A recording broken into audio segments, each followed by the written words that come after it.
Tahu nggak teman-teman bahwa Dajjal itu punya rencana pra-kemunculannya, rencana sebelum kemunculannya. Sebelum dia muncul, dia akan memerintahkan anak buahnya untuk mengaplikasikan rencana tersebut. Dan Rasulullah SAW 1450 tahun yang lalu sudah kasih tahu kita tentang rencana tersebut, teman-teman. Dan wallahi, rencana Dajjal pra-kemunculannya itu sudah kita bisa lihat di zaman kita ini di 2026. Kajian ini sangat penting teman-teman supaya kita bisa memahami siapa itu Dajjal dan rencananya seperti apa. Dulu teman-teman pas ana umur 8 tahun, ana suka duduk sama Umi, ana tanya-tanya tentang akhir zaman. Beliau Masya Allah hafal banyak sekali hadis tentang akhir zaman. Kemudian ana tanya kepada beliau apa itu Dajjal. Beliau sampaikan kepada ana semua hadis tentang Dajjal. Kemudian ana tanya kepada beliau satu pertanyaan yang ana tidak ketemu jawabannya kecuali 20 tahun kemudian. Ana tanya kepada beliau teman-teman, kalau memang Rasulullah SAW sudah kasih tahu kita tentang Dajjal, sudah kasih tahu kita tentang rencana Dajjal, bahkan ciri-ciri fisik Dajjal sudah dikasih tahu kepada kita. Kenapa nanti pas Dajjal muncul, bakal ada banyak orang yang tertipu dengan dia dan percaya sama dia dari kalangan umat Islam? Ternyata teman-teman, Dajjal itu tidak langsung muncul. Dajjal itu punya rencana yang solid, yang jelas, supaya bikin orang-orang lupa dengan ciri-ciri dia, lupa dengan ciri-ciri fisiknya, lupa dengan apa yang Rasulullah SAW sampaikan tentang dia. Biar umat Islam nanti kalau dia sudah muncul, biar umat Islam tertipu dengan dia. Perhatikan teman-teman hadis ini. Hadis ini dari Huzaifah bin Yaman. Dan buat yang suka baca-baca tentang tanda-tanda akhir zaman, pasti tahu nama sahabat ini, Huzaifah bin Al-Yaman. Karena ini adalah sahabat yang paling banyak meriwayatkan hadis tentang tanda akhir zaman. Sangat penting hadis ini. Rasulullah SAW bersabda, "Yudrasul Islamu kama yudrasu washyu thawbi, hatta la yudraku ma siyamun, wala salatun, wala nusukun, wala sadaqah." Perhatikan kosakata yang dipakai oleh Rasulullah SAW. Kata Rasulullah, Islam akan memudar sebagaimana memudarnya hiasan pada kain, hingga tidak diketahui lagi apa itu puasa, apa itu salat, apa itu ibadah, apa itu sedekah. Kalimat ini merupakan keyword teman-teman. Islam memudar. Tahu nggak teman-teman, ketika kita punya celana yang berwarna hitam, kita pakai terus menerus, dicuci puluhan kali, tiba-tiba setelah beberapa tahun dipakai, warnanya memudar teman-teman. Seolah-olah ini beda dengan celana yang kita punya di awal. Warnanya tidak sama lagi. Ini memang celana yang kita punya di awal, tapi warnanya tidak sama lagi, warnanya tidak sekuat dulu. Dan ini rencana Dajjal teman-teman. Rencana Dajjal itu namanya Sana'atu Islamin Badil, menciptakan Islam pengganti atau Islam alternatif. Islam yang luarnya mirip dengan Islam asli yang kita ketahui, tetapi isinya berbeda dengan Islam yang sebenarnya. Teman-teman, bahasa Arab adalah alat yang bisa membantu kita untuk mendalami agama Islam dan lebih khusyuk dalam ibadah kita. Makanya kalau antum masih pemula dan mau belajar bahasa Arab, ana sangat merekomendasikan Syabab Belajar Akademi. Rencana Dajjal itu menghapus pengaruh Islam, tetapi tidak menghapus nama Islam. Dan wallahi ana bersaksi di hadapan Allah Subhanahu wa taala bahwa rencana ini sudah dimulai dan Dajjal sudah memberi green light ke anak-anak buahnya dari elit global, dari grup Epstein dan lain-lain untuk memulai rencana tersebut. Menghapus pengaruh Islam tapi tidak menghapus namanya. Biar ana jelaskan maksudnya apa atau isi rencana Dajjal itu seperti apa teman-teman. Secara umum, Islam itu punya dua sayap teman-teman. Dua sayap. Harus dua-duanya dipakai agar bisa terbang. Kalau salah satunya dipakai saja, yang satu nggak dipakai, tidak bisa terbang. Sayap yang pertama namanya ibadah. Ibadah itu mencakup semua ibadah yang kita lakukan. Puasa, salat, dan lain-lain. Sayap yang kedua namanya muamalah, namanya interaksi. Rencana Dajjal itu adalah memisahkan dua sayap tersebut, teman-teman. Siap muamalah itu dihapus, disingkirkan, kemudian siap ibadahnya malah didukung. Jadi terkait ibadah, mau sholat 5 waktu, mau bangun masjid, mau merayakan hari besar, mau puasa, Idul Fitri, Idul Adha, sangat didukung dan dihormati dan difasilitasi. Kita lihat sekarang teman-teman di Amerika dan di negara barat yang lain, komunitas muslim yang sana, biasanya kalau mereka melaksanakan hari besar atau merayakan hari besar Islam, biasanya ada perwakilan dari pemerintah yang ikut hadir bersama mereka, ikut mengucapkan selamat dan lain-lain. Antum mau jadi muslim? Silahkan. Kami malah bangunin masjid yang sangat megah, yang sangat mewah, yang full AC. Tetapi tolong, kalau sudah keluar dari masjid, lepaskan pakaian yang namanya Islam. Jangan dipakai dalam urusan muamalah. Jangan dipakai dalam urusan interaksi. Jangan dipakai di luar masjid. Islam cukup di dalam masjid saja. Kalau sudah keluar dari masjid, tolong jangan bawa-bawa agama. Perhatikan rencananya teman-teman. Menciptakan Islam pengganti. Menciptakan Islam alternatif. Bukan menghancurkan Islam secara total. Zahir Islam itu dijaga dengan baik dan difasilitasi. Tetapi muamalah Islam, interaksi Islam, Islam yang di luar masjid, itu dihapus. Lihat saja teman-teman di zaman kita ini. Zaman kita ini merupakan zaman yang paling banyak masjidnya dibandingkan dengan jumlah penduduk. Masjid sangat banyak di zaman kita. Musalla sangat banyak di zaman kita. Beda dengan zaman dahulu teman-teman. Zaman dahulu, di zaman Rashidah, di zaman Umayyah, Abbasiyah, Utsmaniyah, umat Islam itu super kaya. Mereka mampu untuk membangun satu masjid di setiap jalan. Tetapi faktanya, masjidnya sangat sedikit, musallahnya sangat sedikit.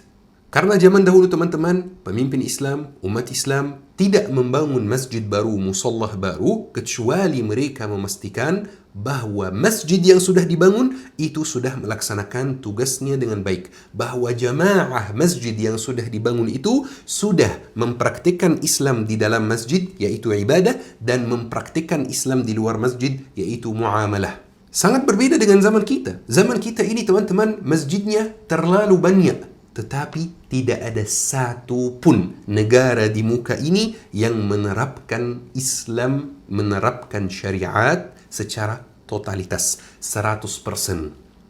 Tidak ada sama sekali teman-teman. Mungkin Afghanistan bisa dikatakan mendekati, tetapi belum 100% juga teman-teman. Masjid banyak, tapi Islam sedikit. Muslim banyak, tapi Islam sedikit. Mushaf di mana-mana, tetapi kalamullah tidak dipraktikkan.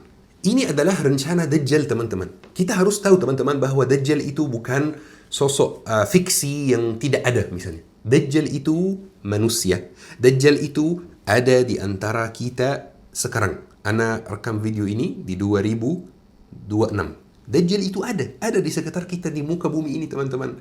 Tetapi dia ada di tempat yang kita tidak ketahui. Dan dia belum diizinkan oleh Allah Subhanahu Wa Taala untuk keluar. Tapi dia hidup bersama kita di muka bumi ini. Dia mencium udara yang sama. Dia melihat bulan yang sama. Dia melihat matahari yang sama. Tapi apakah itu berarti di dalam pulau tersebut dia tidak bertemu dengan orang-orang? Apakah itu berarti di pulau tersebut dia tidak punya pembantu, dia tidak punya anak buah, dia tidak punya kelompok yang membantu dia mengaplikasikan rencananya? Apakah itu berarti dia nggak tahu kondisi di luar pulau tersebut teman-teman? Teman-teman, Dajjal itu memimpin dunia dari pulaunya. Dia memimpin dunia dari sekarang, tetapi belum diizinkan untuk keluar. Kembali lagi ke apa yang Anda sampaikan tadi teman-teman. Rencananya namanya apa? Menciptakan Islam pengganti. Sana'atu Islam badil. Menciptakan Islam alternatif. Menjadikan Islam itu agama yang bisa dikatakan formalitas saja. Ritual-ritual saja. Tetapi tidak ada ruhnya. Muslim sangat banyak, silakan. Masjid sangat banyak, silakan. Tapi nggak ada ruhnya. Nggak ada yang mempraktikkan agama. Dan ini kita bisa dengan mengetahui rencana Dajjal tersebut, kita bisa memahami hadis Rasulullah yang sangat terkenal. Rasulullah sallallahu alaihi wasallam bersabda, "Yushiku an tatada'a 'alaikum al-umam kama tatada'a al-aklatu ila qas'atiha." Hampir saja umat-umat lain akan saling memanggil untuk menyerbu kalian, sebagaimana orang-orang yang makan saling memanggil untuk menghadapi hidangan mereka. Ayo sini, ada makanan enak, ayo kita makan bersama. Kita akan menjadi hidangan umat-umat lain. Sahabat bertanya, wa min qillatin nahnu yawma idzin ya Rasulullah, apakah itu akan terjadi karena jumlah kami sedikit sehingga mereka bisa mengalahkan kami? Apa kata Rasulullah? Kata Rasulullah, bal antum yawma idzin kasir. Justru di hari itu ketika kalian menjadi hidangan umat lain, kalian itu jumlahnya sangat banyak. Walakinnakum kaghutha'is sail. Tetapi kalian itu seperti buih di atas arus banjir atau buih di atas lautan. Mohon maaf teman-teman, ketika kita melihat ada tempat yang banjir, air yang kita lihat di jalanan itu, biasanya atasnya ada apa? Atasnya biasanya ada sampah, teman-teman. Bas, cukup itu saja. Kemudian Rasulullah sallallahu alaihi wasallam melanjutkan, "Wala yanza'anna Allahu min suduri aduwikumil mahaba minkum." Dan Allah Subhanahu wa taala akan mencabut rasa takut dari dada musuh-musuh kalian terhadap kalian, dan Allah akan menanamkan dalam hati kalian al-wahan. Wahan itu kosakata yang baru buat sahabat. Jadi sahabat bertanya, apa itu wahan ya Rasulullah? Kata Rasulullah SAW, hubbud dunya wa karahiyatul maut. Mencintai dunia dan takut mati. Cinta dunia dan takut mati. Dajjal itu justru mau kita main ke masjid. Dajjal itu justru mau kita bangun banyak masjid. Dajjal itu justru mau nama Islam itu tetap besar dan jumlah muslimin itu tetap banyak. Tetapi dia tidak senang sama sekali ketika ada yang mulai mempraktikkan Islam di luar masjid. Mulai bawa-bawa agama, teman-teman.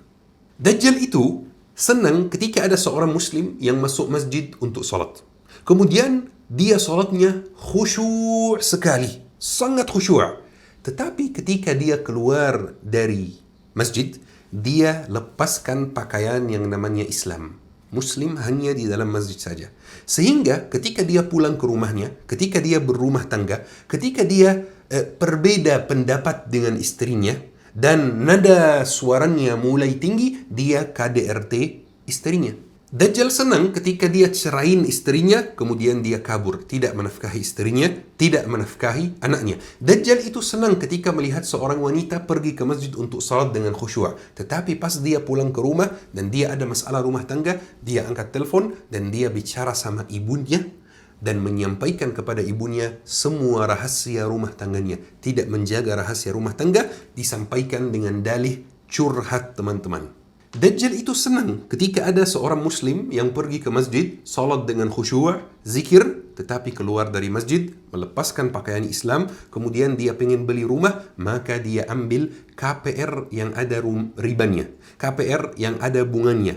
Dan dia malah menyampaikan dengan tidak ada rasa malu, emang ada solusi lain? Kan sama bank syariah dan bank biasa? Dajjal itu senang ketika ada ibu aktif dalam pengajian, aktif menghadiri kajian, aktif mengadakan kajian, tetapi ketika dia pulang ke rumahnya, dia mau belanja, malah pakai pay letter yang ada bunganya, malah pakai riba, teman-teman. Ada iPhone baru, langsung dia beli. Ada pakaian yang tidak dibutuhkan, pakaian lama masih bagus, dia langsung beli. Kalau beli pakai uang sendiri, full, sebenarnya silakan. Tetapi malah belinya pakai pay letter yang ada ribanya. Dajjal sangat senang, teman-teman. Ini adalah rencana Dajjal. Ibadahnya oke, muamalahnya bermasalah. Dajjal itu sangat senang, teman-teman, ketika ada sekelompok pemuda muslim yang sholat 5 waktu, kemudian mereka mulai diskusi. Kemudian ada salah satunya yang menyampaikan pendapatnya berdasarkan agama, berdasarkan hadis, berdasarkan ayat. Dia misalnya mengatakan, saya berpendapat demikian karena ada hadisnya. Kemudian dia dijawab oleh temannya, kok bawa-bawa agama? Sok suci loh. Emang lo yakin lo masuk surga? Dajjal itu senang ketika ada orang muslim yang aktif salat 5 waktu, yang zikir, yang puasa, tetapi ketika ada yang mengajaknya untuk membahas soal Dajjal dan soal tanda hari akhir, maka dia bilang, ini halu, ini cocokologi, ini teori konspirasi. Barat sudah bisa ke bulan, Barat sudah bisa buat teknologi ini. Kita masih bahas yang beginian. Pantas umat Islam terbelakang. Dajjal itu sangat senang dengan omongan yang seperti ini. Teman-teman, ada beberapa ayat di surat Al-Baqarah. Setiap kali Ana membacanya, Ana merinding, teman-teman. Tolong dengarkan ayat ini dan renungkan, tadabburi, dan bandingkan apa yang terjadi di zaman kita ini dengan ayat-ayat ini. Sudah pas belum? Sudah waktunya belum? Ya pasti sudah pas. Kalamullah. Maksud saya, sudah mulai terlihat tanda-tandanya belum? Allah Subhanahu wa taala berfirman, teman-teman, "Minan nasi man yaqulu amanna billahi wal yawmil akhir wa ma hum bimu'minin." Di antara manusia ada yang berkata, kami beriman kepada Allah dan hari akhir, padahal mereka tidak termasuk orang-orang yang beriman. Yukhadi'una Allah walladzina amanu wa ma yakhda'una illa anfusahum wa ma yash'urun. Mereka hendak menipu Allah dan orang-orang yang beriman. Zahirnya muslim, taat dan lain-lain, tetapi sebenarnya mereka hanya menipu diri mereka sendiri tanpa mereka sadar. Mereka tidak sadar bahwa sebenarnya mereka menipu diri sendiri, bukan menipu Allah. في قلوبهم مرض فزادهم الله مرضا ولهم عذاب أليم بما كانوا يكذبون. Di dalam hati mereka itu ada penyakit, teman-teman. Sebenarnya ada kebencian terhadap Islam. Maka Allah menambahkan penyakit itu dan mereka mendapatkan azab yang pedih karena mereka berdusta. وَإِذَا قِيلَ لَهُمْ لَا تُفْسِدُوا فِي الْأَرْضِ قَالُوا إِنَّمَا نَحْنُ مُصْلِحُونَ. Dan ketika mereka dikatakan, jangan berbuat kerusakan di bumi, apa yang kalian omong itu buruk, apa yang kalian omong itu bahaya, maka mereka berkata, sebenarnya kami orang-orang yang melakukan kebaikan. أَلَا إِنَّهُمْ humul mufsiduna walakin la yash'urun. Sesungguhnya mereka adalah orang-orang yang membuat kerusakan tetapi mereka tidak sadar. وَإِذَا قِيلَ لَهُمْ آمِنُوا كَمَا آمَنَ النَّاسُ قَالُوا أَنُؤْمِنُ كَمَا آمَنَ السُّفَهَاءُ أَلَا إِنَّهُمْ هُمُ السُّفَهَاءُ وَلَكِنْ لَا يَعْلَمُونَ. Dan apabila mereka dikatakan, berimanlah kepada Allah sebagaimana orang lain telah beriman. Ambil Islam seluruhnya, jangan ambil bagian ibadah saja. Ambil ibadah, ambil muamalah juga. Maka mereka menjawab, apakah kami akan beriman seperti orang-orang bodoh itu yang beriman? Ingatlah, sesungguhnya mereka orang-orang yang bodoh, tetapi mereka tidak tahu. Mereka agak kebaratan gitu ya. Yani Muslim, salat 5 waktu, tetapi Islamnya nggak diajar gitu. Islamnya nggak di bawah gitu. Merasa lebih tinggi dari yang lain. Saya lebih tinggi, saya lebih berpendidikan, saya lebih... antum tahu sendiri. وَإِذَا لَقُوا الَّذِينَ آمَنُوا قَالُوا آمَنَّا. Ini bagian paling penting. وَإِذَا لَقُوا الَّذِينَ آمَنُوا قَالُوا آمَنَّا وَإِذَا خَلَوْا إِلَى شَيَاطِينِهِمْ قَالُوا إِنَّا مَعَكُمْ إِنَّمَا نَحْنُ مُسْتَهْزِئُونَ. Dan apabila mereka bertemu orang-orang yang beriman, maka mereka berkata, kami telah beriman. Dan apabila mereka kembali ke setan-setan mereka, garis bawahi, apabila mereka kembali ke setan-setan mereka, mereka berkata, sesungguhnya kami bersama kalian, kami hanya berolok-olok. Allahu yastahzi'u bihim wa yamudduhum fi tughyanihim ya'mahun. Allah akan membalas olok-olokan mereka dan Allah akan membiarkan mereka terombang-ambing dalam kesesatan mereka. Ulaika alladhina ishtaru ad-dalalata bil huda fama rabihat tijaratuhum wa ma kanu muhtadin. Mereka itu orang-orang yang membeli kesesatan dengan petunjuk. Mereka kasih petunjuk, ambil kesesatan. Padahal petunjuk itu sesuatu yang berharga. Harusnya nggak dipakai, dikasih ke orang lain. Maksud saya, harusnya nggak dijual dengan harga yang murah. Ya, nah, mereka malah menjual petunjuk dan mengambil kesesatan. Maka perdagangan, kata Allah, perdagangan mereka itu tidak beruntung dan mereka tidak mendapatkan petunjuk. Mungkin antum pernah dengar ayat ini, teman-teman. Ana menyampaikan secara jelas. Ayat ini bicara tentang rencana Dajjal, teman-teman. Ketika mereka kembali ke setan-setan mereka. Teman-teman, ayat ini membahas Dajjal dan rencananya. Orang-orang yang membuat kerusakan di bumi, mereka punya link, punya komunikasi, punya hubungan langsung dengan setan-setan mereka. Siapa setan-setan mereka? Setan-setan mereka itu adalah anak buahnya Dajjal, teman-teman. Teman-teman yang dirahmati oleh Allah Subhanahu wa taala, pesan yang ana mau sampaikan, ayo kita jadi muslim yang punya dua sayap. Sayap ibadah dan sayap muamalah. Jangan sampai kita hanya menjadi muslim di masjid saja. Itu pun kalau dikunjungi. Ayo kita akhiri kajian hari ini dengan doa kafaratul majlis. Subhanakallahumma bihamdika asyhadu an la ilaha illa anta astaghfiruka wa atubu ilaik. لا يحصي لساني ثناء عليك فكل صلاحي منك وإليك عظيم العطايا مبسوط يديك تنفق كيف شئت والشر ليس إليك